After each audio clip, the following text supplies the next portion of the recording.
ලොකු ගාණක් වියදම් කරලා බොඩි වොෂ් පාවිච්චි කරන ඔයාට බොඩි වොෂ් එකකටත් වඩා හොඳ ප්‍රතිඵලයක් දෙන බොඩි පවුඩර් එකක් හදාගන්න විදිය තමයි අද කියලා දෙන්නේ.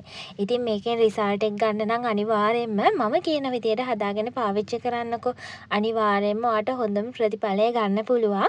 අපි බලමු කොහොමද මේ බොඩි පවුඩර් එක හදාගන්නේ කියලා. මේකට අපිට පොඩි දේවල් ටිකක් අවශ්‍ය වෙනවා. හැබැයි ලොකු ගාණක් යන දේවල් නෙමෙයි. මුලින්ම ඔයා පිරිසිදු භාජනයක් අරගන්න. ඊට පස්සේ අපි ඒකට අවශ්‍ය අමුද්‍රව්‍ය ටික එකතු කරගමු. මුලින්ම කියන්න ඕන මේවා ඔයාට ආයුර්වේද බෙහෙත් බඩු කඩෙන් හරිම ලේසියෙන් ගන්න පුළුවන්. මේ තියෙන්නේ වැල් මදට. මම ඔයාලට මේ විදිහට පෙන්වන්නේ. ඔයාලට අරගත්තාම බලා ගන්න හරිම පහසුයි. අඳුර ගන්න ලේසි නිසා රතු පාටිට වගේ තියෙන්නේ වැල් මදට පවුඩර් එක. මේ තියෙන්නේ වැල්මි. සාමාන්‍යයෙන් මේක ටිකක් කහ පාටට හුරු පවුඩර් එකක්. මේක වැල්මි. ඔයාලට බොන්න ගන්නත් පුළුවන් මේ වැල්මි පවුඩර් එක. වැල්මි පවුඩර් වලිනුත් මම හැම එකෙම තේ හැඳි 3ක් තමයි එකතු කරගන්නේ. අද මේ හදාගන්න එක සමානව හැමදේම එකතු කරගන්නම්. කස්තූරි කහ ඇරෙන්න අනිත් හැමදේම සමානව එකතු කරගන්නවා. මේ තියෙන්නේ කුකුම් කුඩු. මේක තමයි මෙතන තියෙන දේවල් වලින් ටිකක් ගණන් වැඩි එක. කොකුම් කුඩු වලිනුත් තේ හැඳි 3ක් එකතු කරගන්නවා. සමානව හැම දෙයකින්ම තේ හැඳි 3ක්. ඉතින් විශේෂයෙන්ම කියන්න ඕන මේ තියෙන්නේ කස්තූරි කහ. කස්තූරි කහ වලින් අපි තේ හැඳි 2ක් තමයි එකතු කරගන්නේ. කස්තූරි කහ තේ හැඳි 3ක් අවශ්‍ය වෙන්නේ නැහැ. 2යි අවශ්‍ය වෙන්නේ. ඊට පස්සේ මම මේකට ආයෙත් අරගත්තා කඩල පිටි. කඩල පිටි වලිනුත් තේ හැඳි 3ක් එකතු කරගන්නවා. ඉතින් මේ දේවල් ටික ඔයාට තියෙනවා නම් අනිවාර්යයෙන්ම මම කිව්වා වගේම ප්‍රතිඵල අනිවාර්යයෙන්ම ගන්න පුළුවන්. ඉතින් මේ දේවල් ටික එකතු කරගෙන ඔයාට තියෙන්නේ හොඳට මිශ්‍ර කරගන්න. මේ බලන්නකෝ මේ දේවල් වලින් අපේ සම්මට ඇත්තටම හොඳම ප්‍රතිඵල ගන්න පුළුවන්.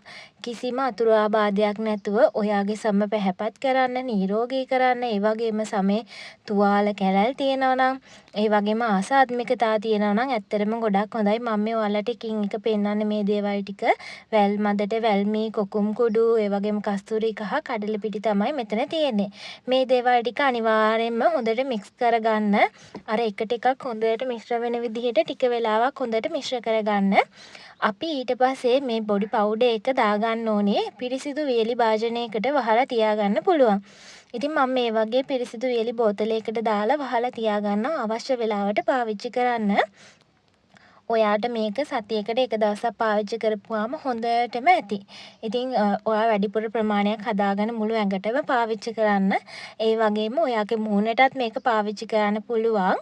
ඉතින් මුලින්ම ඔයාගේ අත් හොඳට මේ වගේ වතුර වලින් තෙත් කරාට පස්සේ මෙන්න මේ වගේ වතුර චුට්ටක් දාලා බොඩි පවුඩර් එක ඇප්ලයි කරන්න. අත ගොඩක් තද කරන්නේ නැතුව සියුම්ව මෙන්න මේ විදිහට රවුම් අතට සම්බාහනය කරන ගමන් මේක ඇප්ලයි කරගන්න. ඇත්තටම මාරම සනීපයි මේක.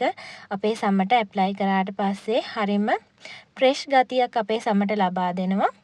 ඒ වගේම ඔයාගේ ඇඟිලි පුරුක් ගොඩක් කළු වෙලා තියෙනවා නම් ඒ හරියත් මේක ඇප්ලයි කරලා හොඳට රවුම් අතට සම්බාහනය කරන්න අමතක කරන්න එපා.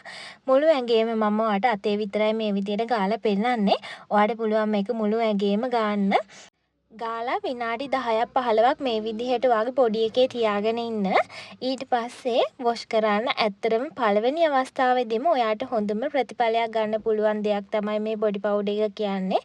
මාරම විදියට හොඳම රිසල්ට් තියෙනවා. ඔයත් පාවිච්චි කරලා බලලා එහෙනම් ඔයාට ලැබුණු ප්‍රතිඵලය කියන්න අමතක කරන්නත් එපා. මතක තියාගන්න ඔයාට මේකෙන් කිසිම අතුරු ආබාධයක් නැහැ. ඔයාගේ සම ලස්සනට නිරෝගීව තියාගන්න පුළුවන්. try කරන්න.